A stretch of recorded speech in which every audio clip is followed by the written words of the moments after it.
There is a room inside you that you have never entered. You walk past it every day. You hear sounds behind the door, whispers, perhaps, or the faint echo of something breaking. But you do not turn the handle. You do not look inside. Instead, you move faster through the corridors of your life, filling your hours with noise, with tasks, with the bright distraction of a world that never stops moving. And yet, the room remains. What lies beyond that door? What truth have you locked away in the architecture of your own psyche? What emotion? What memory? What unbearable knowing have you exiled into the darkness of your inner world? Tonight, we descend into that room. Tonight we explore the most fundamental defense mechanism of the human mind, not the violent repression of trauma, not the calculated denial of reality, but something more subtle, more universal, more deeply woven into the fabric of consciousness itself. We call it avoidance. But it is so much more than that. It is the refusal to feel, the unwillingness to be with what is. It is the great sleep of the modern soul, a sleep disguised as wakefulness, a numbness disguised as life. Imagine for a moment that you are standing at the edge of a vast ocean. The water is dark, cold, infinite. Somewhere beneath the surface lies everything you have tried not to feel, every grief you postponed, every anger you swallowed, every fear you rationalized away, every moment of authentic vulnerability you replaced with a mask of competence or control. To feel, truly feel, would mean diving into that ocean. It would mean surrendering the solid ground of your defended self and entering the fluid, unpredictable depths of your emotional truth. So instead, you stand at the shore. You build elaborate sandcastles of distraction. You convince yourself that the ocean doesn't exist, or that it's not really important, or that you'll explore it later, when the time is right, when you're stronger, when you're ready. But here is the terrible paradox. The very act of avoiding your feelings becomes the architecture of your suffering. The energy you spend running from your inner life is the same energy that could liberate you. The walls you build to protect yourself from pain become the prison walls of your existence. This is the psychology of avoidance. This is the fear of feeling. And this is the invisible epidemic of our age. We live in a civilization that has perfected the art of emotional escape. We have created technologies of distraction so sophisticated, so immersive, so relentless, that we can now spend entire lifetimes without ever truly encountering ourselves. We scroll through infinite feeds of other people's lives. We binge-watch narratives that allow us to feel second-hand emotions without risking our own. We work ourselves into exhaustion, not because we must, but because busyness is the most socially acceptable form of avoidance. We pursue success, pleasure, validation, anything, everything, to keep the room locked, to keep the ocean at bay. And we call this living. But what if I told you that the things you are most afraid to feel are precisely the things that hold the key to your awakening? What if the emotions you have been running from your entire life are not obstacles to overcome, but doorways to walk through?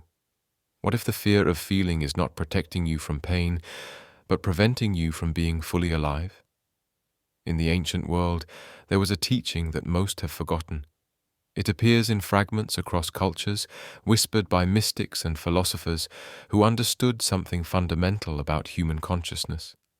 The teaching was this: to become whole, you must descend into your own underworld. The Greeks told the story of Orpheus, the musician who descended into Hades to retrieve his lost love. The Sumerians spoke of Inanna, the goddess who journeyed to the underworld and had to pass through 7 gates, removing a piece of her royal garments at each gate until she stood naked before the throne of death itself. In Buddhist cosmology, practitioners were taught to meditate in charnel grounds, sitting among corpses and decay, not to cultivate morbidity, but to confront the truth of impermanence that ordinary life works so hard to deny. These were not mere myths or religious superstitions, they were psychological maps. They were instructions for the journey of consciousness, the journey from the defended, fragmented self to the integrated, awakened self. And the terrain of that journey is always the same. It passes through the realm of unfelt feelings, through the underworld of avoided emotions, through the darkness you have spent your life refusing to acknowledge. But here is what the modern world has forgotten. Avoidance is not a character flaw. It is not a sign of weakness or cowardice. It is, in fact, one of the most sophisticated survival strategies the human mind has ever evolved. When you were young, there were things too big to feel. There were moments when the emotional reality was so overwhelming, so threatening to your fragile sense of self, that your psyche did the only thing it could do.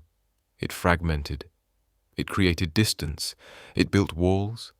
It learned to go numb, to dissociate, to think instead of feel, to analyze instead of experience. This was not a mistake. This was brilliance. Your avoidance saved your life. But here is the tragedy. The strategies that save us in childhood become the prisons that confine us in adulthood. The walls that protected the vulnerable child become the barriers that separate the adult from their own aliveness, from authentic connection, from the full spectrum of human experience.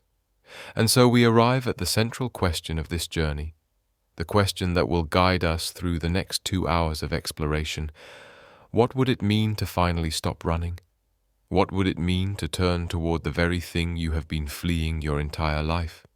What would it mean to feel? This is not a question that can be answered intellectually. It is not a problem to be solved by thinking harder or gaining more information. It is a threshold that must be crossed, an initiation that must be undergone, a death and rebirth of identity itself. Tonight, we are going to explore the architecture of avoidance, how it works, why it persists, what it costs us. We are going to trace its origins in evolutionary biology, in childhood development, in the structure of the ego itself. We are going to examine how modern technology amplifies our capacity for emotional escape, creating what I call the avoidance matrix, a web of distractions so seamless that we can live our entire lives without ever being present to our own experience. But we are also going to do something more dangerous, more transformative. We are going to explore what lies on the other side of avoidance. We are going to investigate the journey from numbness to feeling, from fragmentation to integration, from the defended self to the authentic self. We are going to open the door to that room you have never entered. We are going to dive into the ocean you have spent your life avoiding. And what we will discover there will change everything. Because here is the secret that the teachers of old understood, that the depth psychologists rediscovered, that every awakened being throughout history has known. The path to freedom runs straight through the center of your fear. The way out is through, and the treasure you seek is hidden in the cave you're most afraid to enter. So take a breath, steady yourself. We are about to begin a journey into the most important territory in human existence, the landscape of your own unfelt life, the geography of your avoided emotions, the underworld of the modern psyche. This is the psychology of avoidance and the fear of feeling. This is the exploration of why we run, what we're running from, and what awaits us when we finally stop. Are you ready to feel? Then let us descend. The architecture of escape. The evolutionary route, why avoiding pain made us human. Let us begin at the beginning, not with psychology or philosophy, but with biology, with the ancient animal truth written into your nervous system long before you had a self to defend or feelings to avoid. 300 million years ago, long before consciousness emerged, long before minds could think or hearts could feel, there was already a fundamental programming etched into living tissue: move toward pleasure, move away from pain. This is not a metaphor. This is the foundational logic of life itself. Single-celled organisms demonstrated it. They moved toward nutrients and away from toxins. This simple algorithm, approach what sustains you, avoid what threatens you, is the bedrock upon which all complex life is built. but somewhere in the vast evolutionary journey from simple organisms to self-aware beings, something extraordinary and terrible happened. The mechanism designed to help us avoid physical dangers began to operate on a different plane entirely.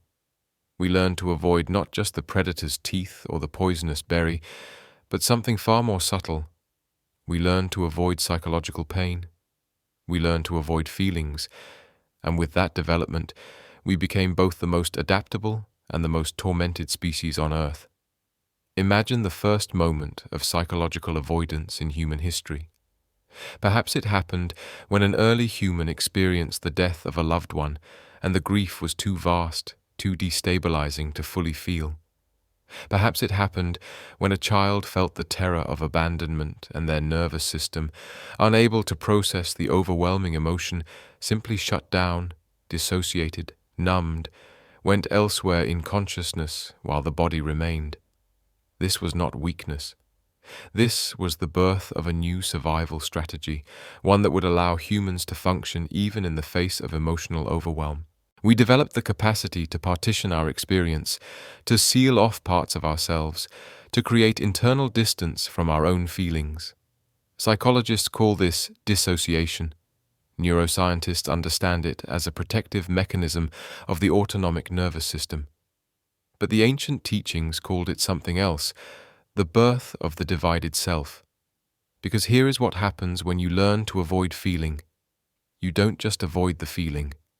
You avoid the part of yourself that is having the feeling. You create an internal split, a fracture in consciousness, a division between the self that lives and the self that observes life from a safe distance. And gradually, over time, the observer becomes who you think you are. The defended, thinking, analyzing, controlling self becomes your identity, and the authentic, feeling, vulnerable self, the self that is actually alive, becomes a stranger, becomes the enemy, becomes the thing you must keep locked in that room we spoke of earlier. The infant's dilemma, the first betrayal of feeling. Let us move forward now through evolutionary time to your own origin story, to the moment you entered this world as a raw, undefended nervous system wrapped in infant flesh. When you were born, you had no capacity for avoidance. You were pure feeling, pure need, pure response. When you were hungry, you cried. When you were cold, you cried. When you needed connection, when you needed to be held and seen and soothed, you cried. You were an open circuit, a being of absolute emotional transparency. But then something happened, something inevitable and devastating. Your needs were not always met. Your cries were not always answered. The attuned, responsive presence you required to feel safe in the world was not consistently there. Perhaps your parents were stressed, overwhelmed, traumatized themselves. Perhaps the culture into which you were born had already taught them to fear emotions, to value stoicism, to privilege control over authenticity. It doesn't matter whether your childhood was overtly traumatic or merely normal. What matters is this. There came a moment when feeling your full emotional truth became dangerous, when expressing your vulnerability led not to connection, but to rejection, when showing your fear or anger or grief resulted not in comfort, but in punishment, or worse, in abandonment. And in that moment, you made a brilliant, terrible decision. You decided that your feelings were the problem. You decided that to survive, to be loved, to belong in this world, you would have to hide what you felt. You would have to become someone other than who you truly were. This is what psychoanalyst Donald Winnicott called the creation of the false self, an adaptive persona constructed to interface with a world that cannot tolerate your authentic being.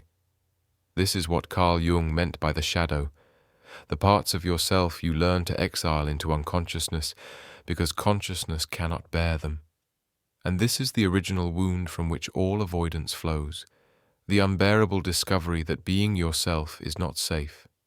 Think about what this means. Think about the implications of a whole civilization built on this foundation, millions upon millions of humans who learned, in their most formative years, that their emotional truth was too much, too dangerous, too unacceptable to be fully expressed. We don't talk about this enough. We don't acknowledge the silent holocaust of authentic feeling that occurs in every generation. We focus on major traumas, abuse, neglect, catastrophic loss, but we miss the everyday, ordinary invalidation that teaches children to mistrust their own inner experience. Stop crying, or I'll give you something to cry about. Don't be so sensitive. You're overreacting. Big boys don't cry. Good girls don't get angry. These are not just phrases. They are the programming codes of avoidance. They are the instructions that teach us to sever the connection between our authentic experience and our conscious awareness. They are the beginning of a lifetime of emotional exile. The ego's castle. How avoidance becomes identity. Now let us travel deeper still into the psychological territory mapped by the great explorers of the unconscious mind. Sigmund Freud, for all his limitations, understood something crucial. The human psyche is not a unified whole. It is a battleground of competing forces, a system of compromises between what we desire and what we're allowed to acknowledge, between instinct and civilization, between ID and superego. And mediating that conflict, defending consciousness from being overwhelmed by unconscious material, is the ego, the structure of self that most people mistake for who they are. But here is what Freud discovered, what his entire psychoanalytic project revealed. The ego is not the master of the house. It is the doorkeeper, the guard, the defense attorney working overtime to keep certain truths out of awareness.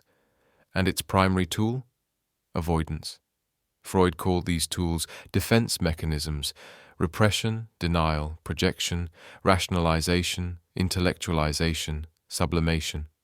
Each one is a specific strategy for not feeling what you're actually feeling, for not knowing what you actually know, for maintaining the illusion of control in a psyche that is far more chaotic and conflicted than consciousness can comfortably admit. But it was Carl Jung who took this understanding even further. Jung recognized that what we avoid doesn't disappear. It doesn't dissolve simply because we refuse to look at it. Instead, it goes underground. It enters the shadow. It becomes part of the personal and collective unconscious, where it continues to operate, shaping our behaviors, generating our symptoms, erupting in our dreams, sabotaging our relationships, all while remaining invisible to our conscious awareness. Jung wrote, "Until you make the unconscious conscious, it will direct your life and you will call it fate." Read that again. Let it penetrate. Everything you avoid becomes a force that controls you from the shadows. Every feeling you refuse to feel becomes a ghost that haunts your psyche. Every part of yourself you exile becomes an autonomous complex that operates behind the scenes, pulling the strings of your life while you believe you're in control. This is why avoidance doesn't work, not in the long term, not for consciousness.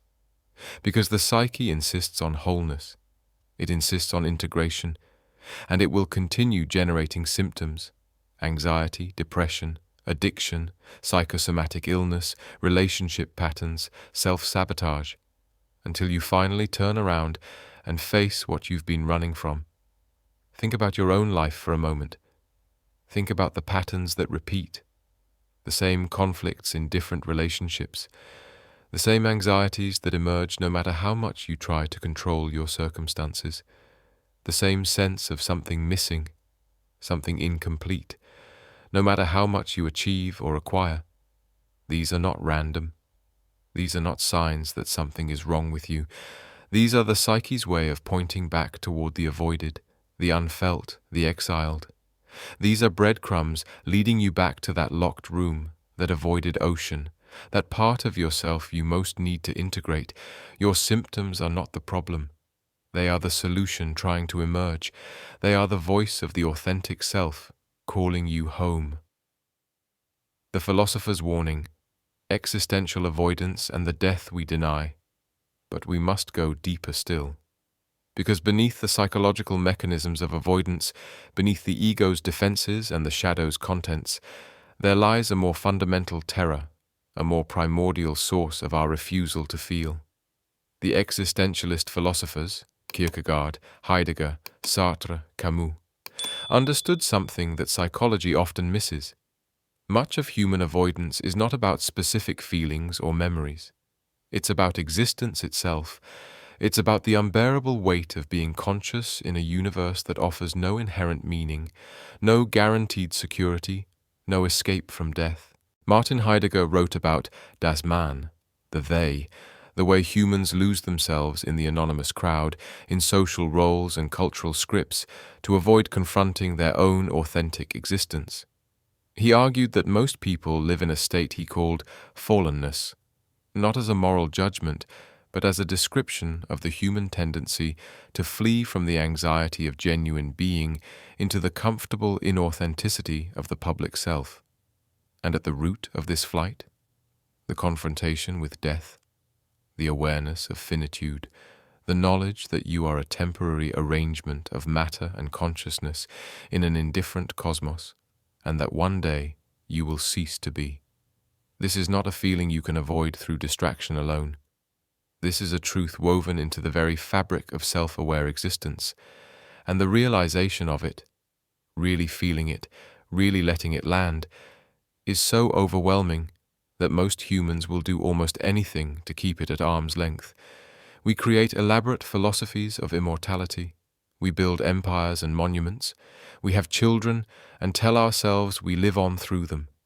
We lose ourselves in work, in religion, in ideology, anything to avoid the simple, terrible truth that we are going to die, and we don't know when, and we don't know what comes after, and there is nothing we can do to prevent it. The psychologist Ernest Becker built an entire theory of human civilization on this foundation. In his book, The Denial of Death, he argued that essentially all of human culture, our symbols, our heroes, our religions, our wars, is an elaborate defense mechanism against the terror of mortality. We are, Becker said, gods with anuses, cosmic consciousness trapped in decaying flesh, and the anxiety generated by this condition is so profound that it drives nearly everything we do. But here is the paradox that the existentialists discovered, that the mystics have always known. It is precisely our avoidance of death that deadens us to life. It is our refusal to feel the truth of our finitude that robs us of the intensity, the presence, the authenticity of being fully alive. To avoid death is to avoid life. To run from mortality is to miss the miracle of existence. To stay numb to loss is to stay numb to love. This is the deepest layer of avoidance. This is the fear beneath all fears, the feeling beneath all feelings. And this is why the journey we're on tonight is not just about psychology or self-help or emotional wellness. It's about something much more profound. The question of what it means to be a conscious being who knows they will die, and how we might live with that knowledge rather than spend our lives running from it. The descent into numbness. The modern avoidance matrix, technology and the death of presence. Now we arrive at the present moment, your life, this world, this precise instant in human history. And here we must confront an uncomfortable truth. Never before in the history of consciousness has avoidance been so easy, so accessible, so perfectly engineered for maximum effectiveness. We live inside what I call the avoidance matrix, a technological and cultural environment specifically designed to keep you from ever having to be alone with your own experience, from ever having to feel the full weight of your own existence.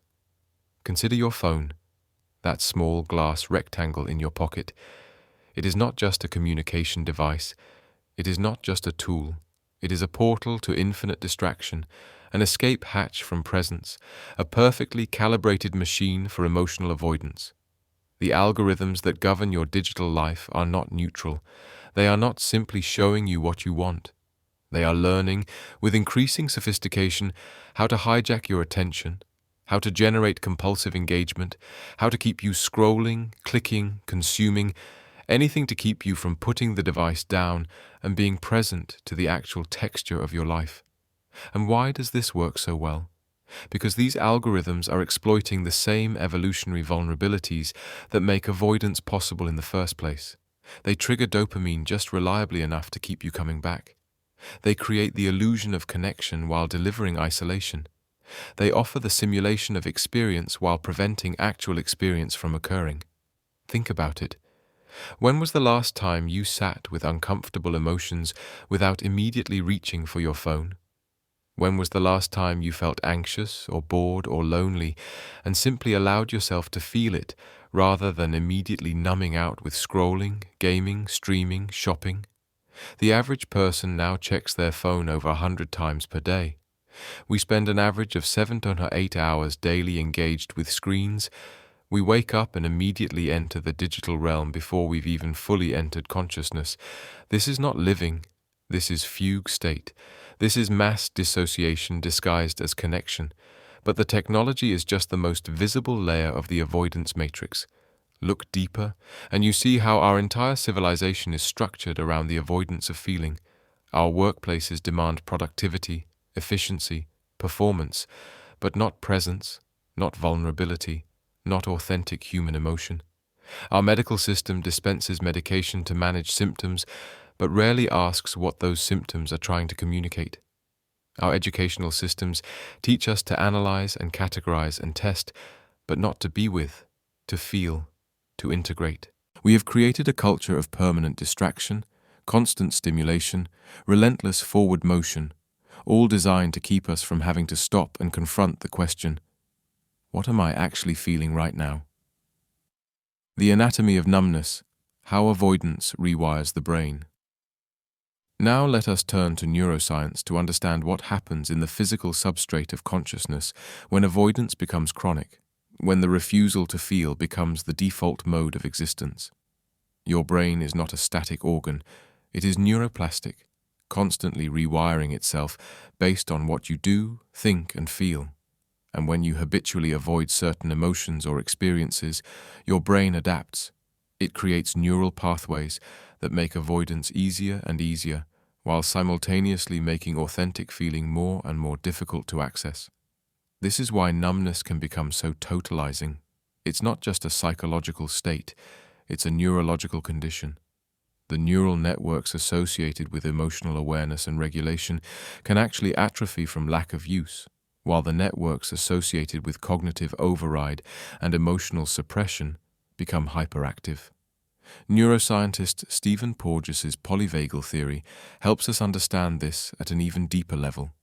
He describes 3 primary states of the autonomic nervous system: the ventral vagal state, connection, safety, social engagement.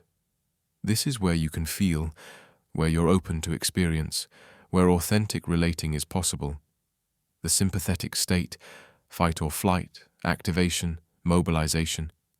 This is where anxiety lives, where you're preparing to survive a threat. And the dorsal vagal state, shutdown, dissociation, collapse. This is where numbness lives. This is the biological substrate of emotional avoidance at its most extreme. When threat is too overwhelming, when feelings are too intense, when there's no option to fight or flee, the nervous system does the only thing it can. It shuts down. You go numb. You dissociate. You leave your body even while remaining physically present. And here is the terrible part. For many people living in modern society, this shutdown state is not a temporary emergency response. It's baseline. It's how they live every day. They are biologically checked out of their own experience, neurologically protected from their own feelings, physiologically avoidant of their own aliveness. This is what chronic avoidance does to a human being. It doesn't just hide feelings. It fundamentally alters the capacity to feel. But there's more. Recent research into the default mode network, the brain's activity when it's not focused on external tasks, reveals something fascinating and disturbing. When people are left alone with nothing to do, when they're forced to simply be present with their own minds, the majority report feeling uncomfortable. They don't like it. They actively avoid it. In one famous study, people were given the option to sit quietly with their thoughts or to self-administer a painful electric shock. A significant percentage chose the shock. They would rather experience physical pain than psychological presence. Let that sink in. We have become so estranged from our own inner life, so unfamiliar with the landscape of our own consciousness, that being alone with ourselves feels more threatening than physical harm. This is the ultimate triumph of the avoidance matrix. We now need to be saved from our own experience. We have forgotten that consciousness itself, unmediated by distraction or stimulation, is not a threat to survive, but a gift to receive. The price of non-feeling, what avoidance costs the soul. Now we must speak of cost, because avoidance is not free. The energy required to not feel, to maintain the walls, to keep the room locked, this energy has to come from somewhere. It is borrowed from the vitality that could otherwise animate your life. Let us catalogue what avoidance takes from you. It takes your energy. The psychic effort of repression is exhausting. Think about how much energy you spend managing your emotional state, controlling what you show to others, monitoring what you allow yourself to feel, maintaining the various personas you present to different contexts. This is not a small thing. This is a massive energetic drain that runs constantly in the background of your consciousness. It takes your spontaneity. When you're afraid to feel, you can't afford to be truly spontaneous. Spontaneity means allowing what's alive in the moment to emerge without filtering it through the defensive structure of the ego. But if you let down your guard, if you stop controlling, you might feel something you've been avoiding. So you stay careful, measured, controlled, and something wild and alive in you withers. It takes your creativity. All genuine creativity emerges from the unconscious, from the depths, from the parts of the psyche that cannot be controlled. But avoidance is a form of control. It's a barrier between consciousness and the unconscious. So when you wall off your feelings, you also wall off access to the creative source. You become derivative, imitative, safe. The original vision, the one that could only come through your unique psyche, remains trapped on the other side of avoidance. It takes your relationships. True intimacy requires emotional transparency.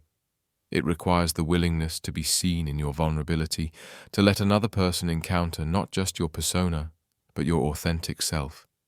But if you can't let yourself feel what you feel, if you're constantly managing and controlling your emotional life, then what you offer to others is only ever a partial, defended version of who you are. And the connection you form is not true intimacy, but rather two defended selves orbiting each other at a safe distance, never really touching. It takes your body. The body keeps the score, as trauma researcher Bessel van der Kolk titled his seminal book. What you don't feel psychologically, you feel somatically. The emotions you refuse to process don't disappear. They become physical tension, chronic pain, autoimmune disorders, cardiovascular disease. Your body becomes the storage site for unfelt feeling, and eventually it breaks under the weight. And ultimately, it takes your aliveness, because feeling is not separate from being alive. They are the same thing. To be alive is to feel joy and sorrow, fear and excitement, anger and love, all of it. The spectrum of human emotion is the spectrum of human experience. And when you narrow your emotional range through avoidance, you narrow the bandwidth of your existence itself. You become a ghost in your own life, present but not present, living but not alive. This is the price. This is what the refusal to feel costs. And this is why we cannot continue to avoid avoidance itself, cannot continue to pretend that numbness is fine, that being defended is strength, that living behind walls is the same as living. The addiction to distraction, how avoidance becomes compulsion. But understanding the price is not enough to stop paying it, because avoidance, when it becomes chronic, when it becomes the organizing principle of your life, is no longer a choice you're making. It's an addiction you're serving. Think about addiction for a moment. Not just to substances, to alcohol, drugs, food, but to behaviors, to states of mind, to ways of being. At its core, all addiction is about avoidance. It's about finding something that reliably takes you away from the discomfort of your actual experience. The alcoholic drinks to avoid feeling. The workaholic works to avoid being. The smartphone addict scrolls to avoid encountering themselves. And here is the insidious truth about avoidance as addiction. It works. In the short term, it absolutely works. When you pick up your phone, when you pour the drink, when you throw yourself into work, when you lose yourself in Netflix or shopping or gossip or whatever your particular flavor of escape might be, you do feel better. You do get relief. The anxiety diminishes. The discomfort recedes. The threatening feeling is pushed back down below the surface. This is why it's so hard to stop, because avoidance delivers on its promise. It does help you avoid. The problem is what it avoids avoiding, namely the very growth, integration, and transformation that would allow you to transcend the need for avoidance in the first place. Every time you avoid a feeling, you reinforce the neural pathway that makes avoidance more automatic next time. Every time you numb out, you strengthen the pattern of numbness. Every time you choose distraction over presence, you make presence harder to access. This is the neurological trap of avoidance. It becomes easier and easier to do, while simultaneously making the alternative, being present, feeling fully, living authentically, more and more foreign, more and more difficult, more and more threatening. Addiction researcher Gabor Mate says that the question is not why the addiction, but why the pain. What are you trying to avoid feeling? What is so unbearable that you need to escape your own experience? For most people, the answer goes back to childhood, back to the original wound, back to the moment you learned that being yourself was not safe. But for all of us, regardless of our particular history, the answer also points to something deeper, the existential pain of being human, of being conscious, of being aware of our own impermanence. We are a species that knows it will die. We are consciousness aware of its own fragility, and in the face of that terrible knowledge, avoidance can seem not like a weakness, but like the only sane response. But what if it's not? What if there's another way? The dark night, when avoidance fails. There comes a moment in many lives when the strategy of avoidance finally collapses, when the defenses that have protected you for decades suddenly stop working, when the distraction no longer distracts, the numbness no longer numbs, the walls you've built come crashing down, and you find yourself face to face with everything you've been running from. Psychologists call this a breakdown. Spiritual teachers call it a dark night of the soul. But perhaps it's more accurate to call it what it really is, a breakthrough. Because when avoidance fails, when you can no longer escape yourself, when the room you've kept locked flies open and everything you've exiled comes flooding back into consciousness, this is not the end. This is the beginning. This is the doorway. This is what Jung meant when he said, "There is no coming to consciousness without pain." The dark night is painful, yes. Overwhelming, yes. It can feel like dying, like going mad, like the dissolution of everything you thought you were. But it is also the collapse of the false self, the crumbling of the defensive structure, the breaking open of the hardened heart. And on the other side of that breaking, the authentic self, the feeling self, the alive self. Think of the phoenix burning in its own flames. Think of the caterpillar dissolving in the chrysalis. These are not metaphors for easy transformation. They are images of the kind of death that must occur for new life to emerge. Your avoidance has to die for you to live.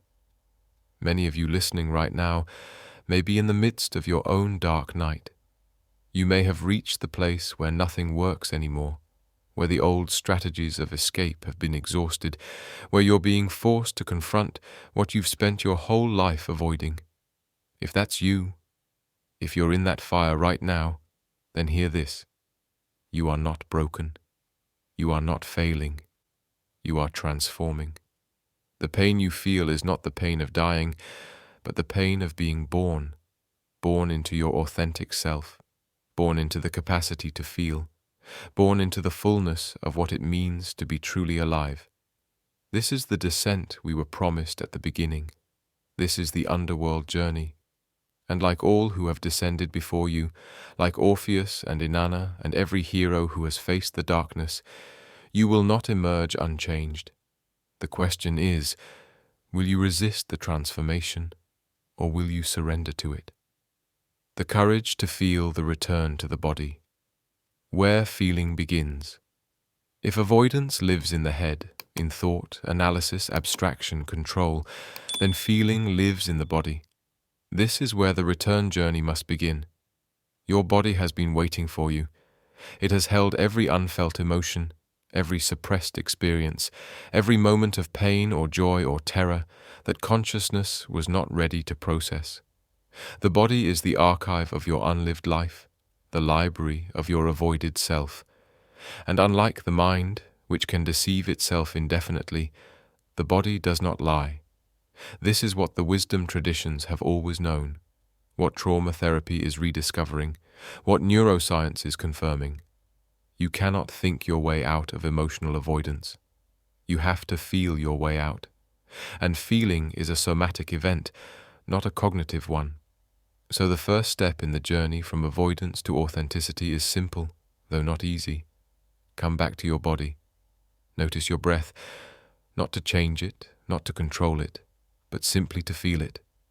The rise and fall of the chest, the expansion and contraction of the belly, the subtle movement of air through nostrils.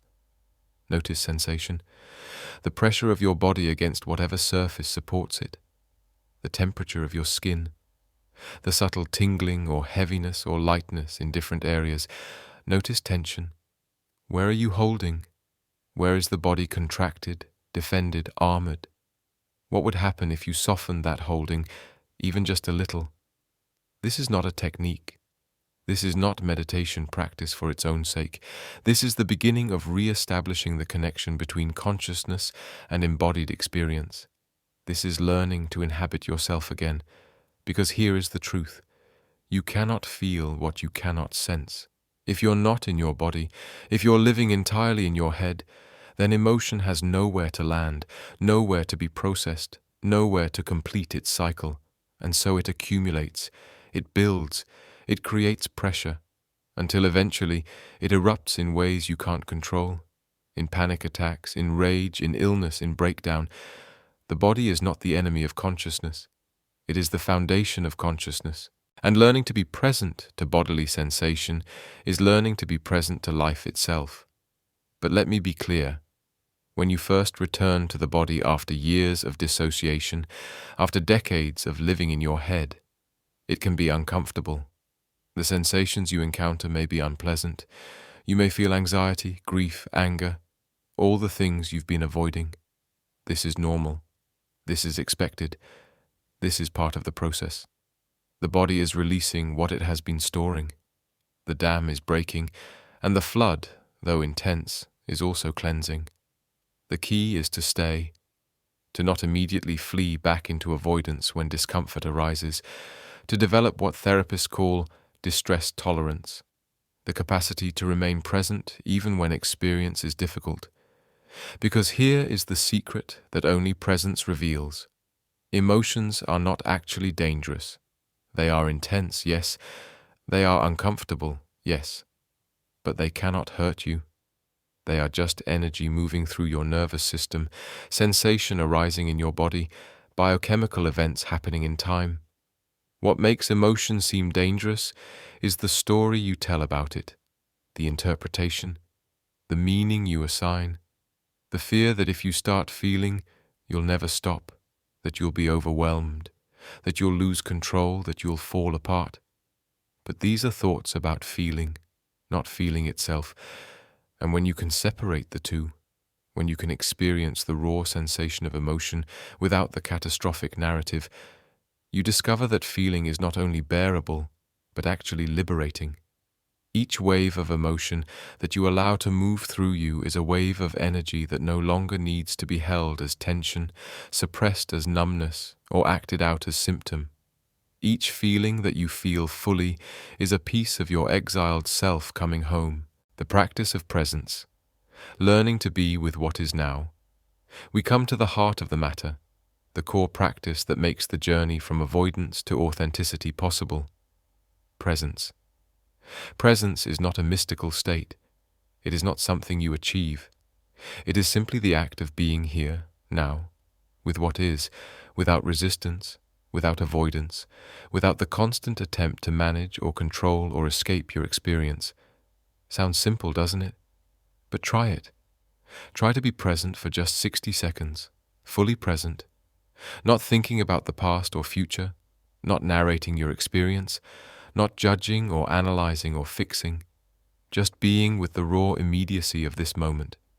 You'll notice how difficult it is, how quickly the mind wanders, how automatically avoidance arises, how strong the urge is to reach for distraction, to drift into thought, to be anywhere other than here.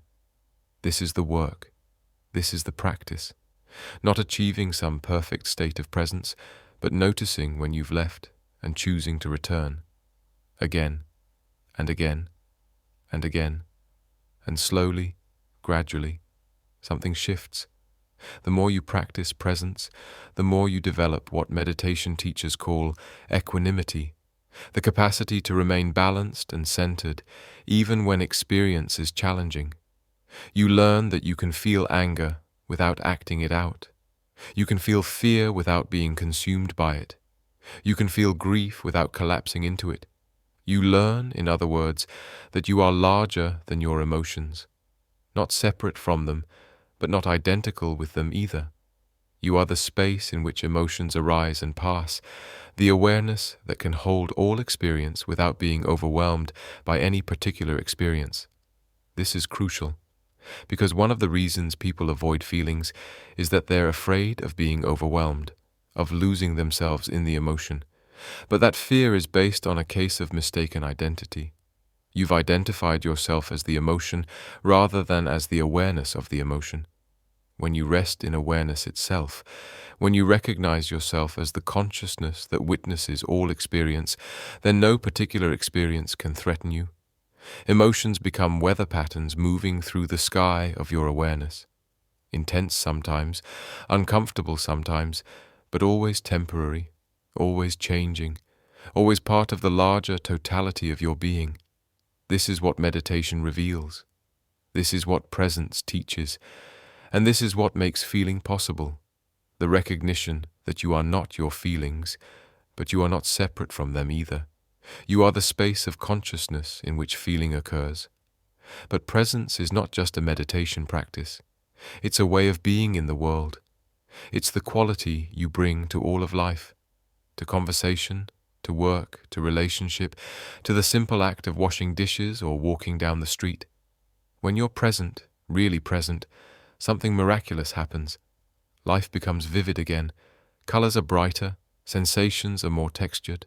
The ordinary becomes extraordinary, because you're actually here for it, actually receiving the richness of experience, rather than filtering it through the defensive structure of avoidance. Presence is the antidote to the avoidance matrix. It's the way you reclaim your life from the tyranny of distraction, and it's the foundation upon which all authentic feeling is built. The alchemy of integration, shadow work, and becoming whole. Now we must speak of what Jung called the work, the labor of integrating the shadow, of reclaiming the exiled parts of yourself, of becoming whole. This is not comfortable work. It requires you to face what you've spent your life avoiding. It requires you to acknowledge parts of yourself you've deemed unacceptable. Your anger, your neediness, your sexuality, your weakness, your power, your darkness, your light. All of it. The whole spectrum of human possibility that lives within you, but has been cordoned off because it didn't fit the image of who you thought you should be or who others told you to be. The process of integration is paradoxical. You have to embrace what you've rejected. You have to love what you've hated. You have to feel what you've denied. This is the alchemical transformation that occurs when avoidance ends and presence begins. Lead becomes gold. Wound becomes wisdom. Darkness becomes light. But the metaphor of alchemy is more literal than you might think, because what we're talking about here is an actual transformation of consciousness, a fundamental restructuring of identity, a death and rebirth of the self. When you integrate your shadow, when you feel the feelings you've been avoiding, when you reclaim the disowned parts of yourself, you don't just add something to who you are. You become someone different, someone more whole, someone more real. Jung wrote, "The privilege of a lifetime is to become who you truly are." But he might have added, "And the price of that privilege is surrendering who you pretend to be." Shadow work is not self-improvement. It's not about becoming a better version of the false self. It's about allowing the false self to die so that the true self can emerge. And the true self feels, deeply, fully, without filter or defense. Not because it's masochistic or because it enjoys pain, but because it knows that the capacity to feel is the capacity to be alive, and that nothing, not safety, not comfort, not the avoidance of pain, is worth sacrificing that aliveness. The integrated person is not someone who has transcended emotion or risen above feeling. They are someone who has descended into feeling, who has made peace with the full range of human experience, who has learned that every emotion, even the difficult ones, has wisdom to offer, has something to teach, has its rightful place in the ecology of consciousness. This is what wholeness looks like. Not perfection, not the absence of struggle or pain, but the full, undefended presence to all of what you are.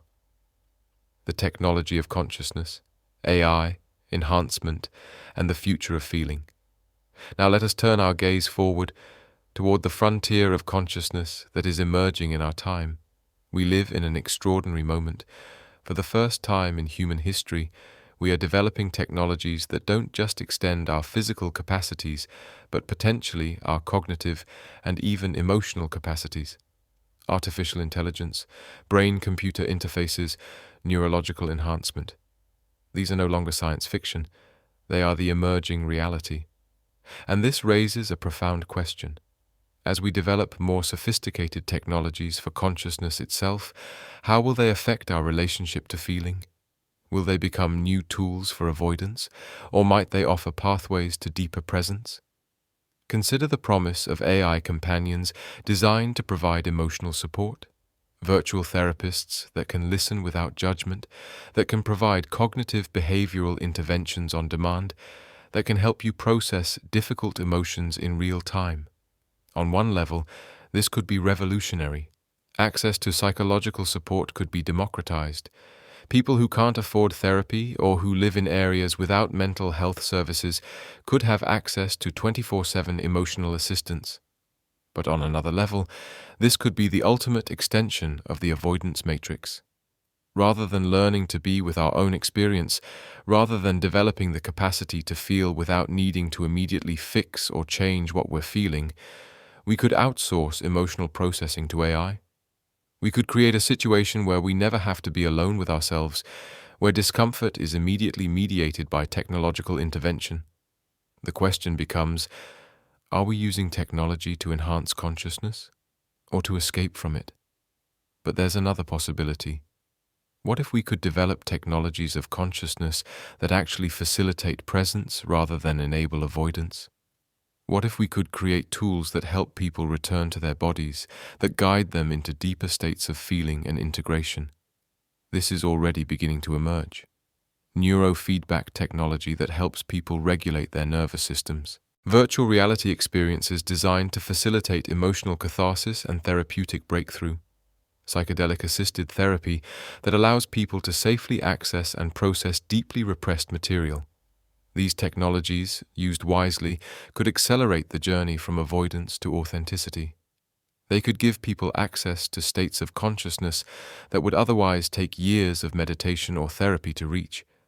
But, and this is crucial, technology alone cannot do the work. It can be a catalyst, a facilitator, a tool. But the actual transformation, the actual integration, the actual decision to stop avoiding and start feeling, that can only happen through consciousness itself, through your choice, through your courage. No AI can feel for you. No brain implant can integrate your shadow for you. No technological enhancement can substitute for the work of becoming whole. The technology can open doors, but you have to walk through them. And this brings us to perhaps the most important question about the future of consciousness. As we develop greater technological power, as we gain more control over our own minds and bodies, will we use that power to deepen our avoidance? Or will we use it to finally face what we've been running from? Will we engineer a future of permanent distraction, of seamless escapism, of consciousness divorced from feeling? Or will we create a future where technology serves consciousness, where enhancement means greater presence, where evolution means finally becoming what we've always had the potential to be, fully alive, fully feeling, fully human? The answer will determine not just the future of individuals, but the future of our species, the emergence of the authentic self, what lies beyond avoidance. Now, finally, we arrive at the revelation, the secret that awaits on the other side of avoidance, the treasure hidden in the cave you were most afraid to enter. What happens when you stop running? What emerges when you finally allow yourself to feel? The authentic self, not the persona, not the mask, not the collection of roles and behaviors and defenses you've constructed to navigate the world, but the original, essential, unique expression of consciousness that you are. This self has been there all along, buried beneath layers of conditioning, hidden behind walls of protection, waiting in that locked room we spoke of at the beginning. And when you finally open the door, when you finally descend into the underworld of your own unfelt experience, when you finally allow yourself to be present to what is, this self emerges, and it is not what you expected. Because the authentic self is not fixed. It's not a static identity you discover and then possess. It's a dynamic, living process. It's the flow of consciousness when it's not constricted by defense, not regulated by control, not managed by fear. The authentic self is spontaneous.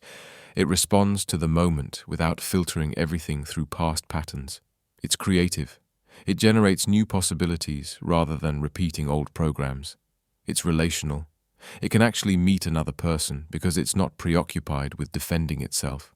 Most importantly, the authentic self feels deeply, fully, without apology or restraint, not because it's emotionally unregulated or out of control, but because it knows that feeling is not the opposite of wisdom, but the very foundation of it.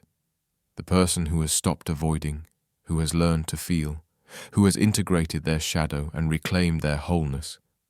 This person is not controlled by emotion. They are informed by emotion.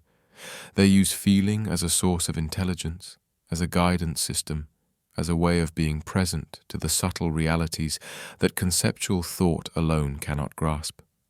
They cry when there's grief to be felt, not because they're weak, but because they're brave enough to let loss move through them. They feel anger when boundaries are violated, not because they're aggressive, but because they value their own integrity enough to defend it.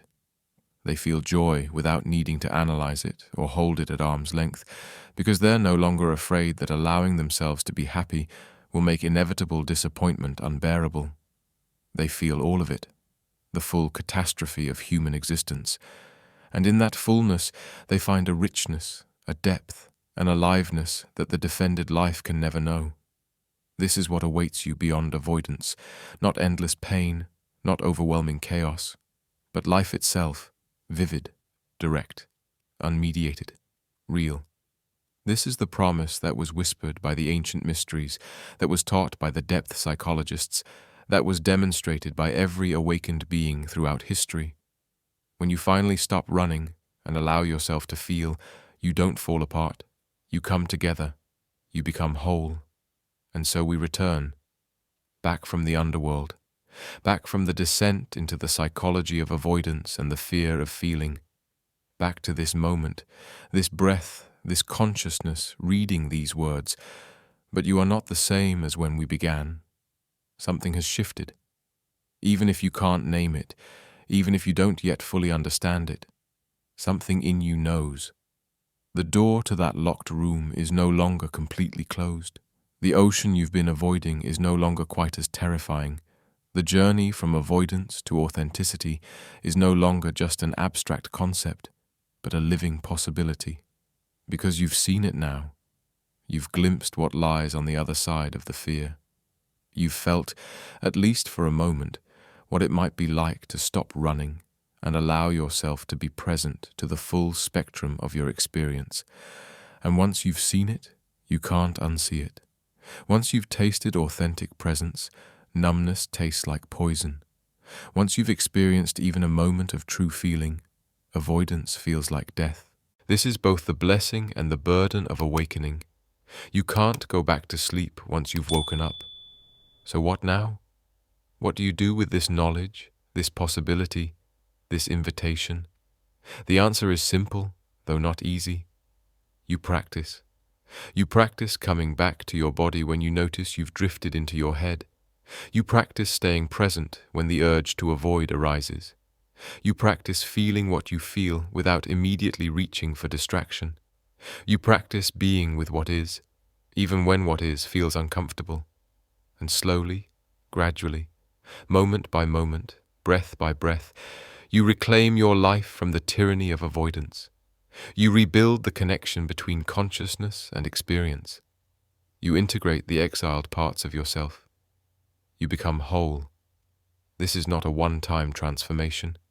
It's a lifelong practice. There will be days when you're present and days when you're numb.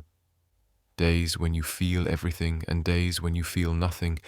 Days when you're courageously authentic and days when you hide behind old defenses. This is normal.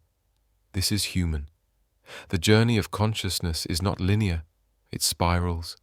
And each time you return to the work of presence, each time you choose feeling over avoidance, each time you open the door you'd rather keep closed, you deepen the capacity, you strengthen the practice, you become more fully yourself.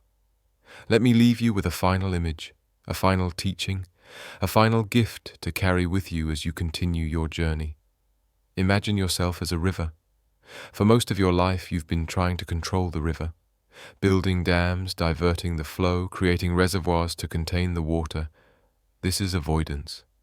This is the attempt to manage and regulate and prevent the natural movement of your emotional life. But a river that's dammed becomes stagnant. The water stops flowing, life stops moving, and eventually the pressure builds until the dam breaks and everything you've been holding back comes flooding out in ways you can't control. What would it be like to remove the dams? To allow the river to flow again? To trust that water knows how to move, that emotion knows how to complete its cycle, that consciousness knows how to integrate experience? Yes, there would be wild periods. Floods, perhaps. Moments when the current is strong and you feel swept away. But there would also be periods of calm, clear pools where you can see all the way to the bottom, smooth flowing sections where the river moves with grace and ease, and most importantly, the river would be alive, moving, carrying nutrients, supporting life, connected to the larger ecology of existence in a way that stagnant water can never be. This is what feeling offers. This is what awaits beyond avoidance. Not control, not safety, not the absence of challenge or discomfort, but aliveness, flow, the dynamic, unpredictable, beautiful mess of being fully human. The room is no longer locked. The ocean is no longer forbidden. The underworld is no longer a place of terror, but a place of transformation. All that remains is for you to take the step, to open the door, to dive into the water, to descend into your own depths and discover what has been waiting there all along, your authentic self, your capacity to feel, your wholeness. It was never lost. You were never broken. You were just afraid, and that fear was understandable, was necessary even, at one time in your life, but that time has passed.